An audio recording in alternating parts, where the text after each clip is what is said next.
నిరీక్షణ prayer house మరియు centre సంఘముల తరపున ప్రభువైన యేసుక్రీస్తు శ్రేష్టమైన నామంలో మీ అందరికీ నా వందనములు.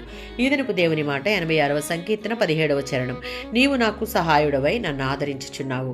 దావీదు హృదయపూర్వకంగా దేవుని ఎడల భయభక్తులు కలిగి ఉండేలా ఆయన మార్గాలను, ఆయన సత్యాన్ని తనకు బోధించమని తన బాధలు, కష్టాల మధ్యలో నుండి వినయంగా దేవుని అడుగుతున్నాడు.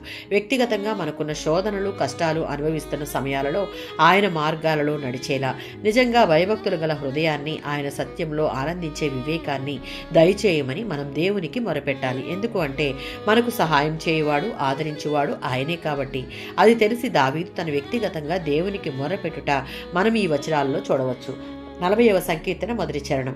మరణం తథ్యం అని భావించిన పరిస్థితులలో దేవుడు తనను రక్షించిన అనుభవాన్ని, దేవునికి తాను మొర్రపెట్టిన విధానాన్ని, ఆయన సహాయం కొరకు సహనంతో కనిపెట్టిన విధానాన్ని కూడా దావీదు ఇక్కడ పొందుపరిచాడు. అలాంటి పరిస్థితులు ఎదురైనప్పుడు జీవితాన్ని స్వహస్తాల్లోనికి తీసుకోకుండా దేవుని పట్ల సంపూర్ణమైన విశ్వాసాన్ని కలిగి ఉండాలి. సహాయం కోసం అన్య మార్గాలను ఆశ్రయించక దావీదు వలె దేవునినే ఆశ్రయించి సహనంతో కనిపెట్టిన విధానం నేటి విశ్వాసులమైన మనకు ఒక దిక్సూచి లాంటిది.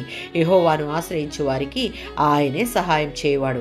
71వ సంకీర్తన 9-13 చరణాలలో కష్టాలను ఎదుర్కొని తన శత్రువుల నుండి, బాధల నుండి తనను కాపాడమని ఒక వృద్ధుడు దేవుని సహాయం కొరకు చేసే ప్రార్థనగా ఈ యొక్క వచనాలను మనం చూడవచ్చు. బాల్యం నుండి అతడు దేవుని మార్గాలలో నడిచాడు, అనేకమైన బాధలు అనుభవించాడు. అయినా దేవునిలో నమ్మకాన్ని, విశ్వాసాన్ని పెంపొందించుకున్నాడు. తనకు కావాల్సిన సహాయం ఆయనే చేస్తాడన్న విశ్వాసంతోనే దేవునిని దీనంగా అర్థిస్తున్నాడు.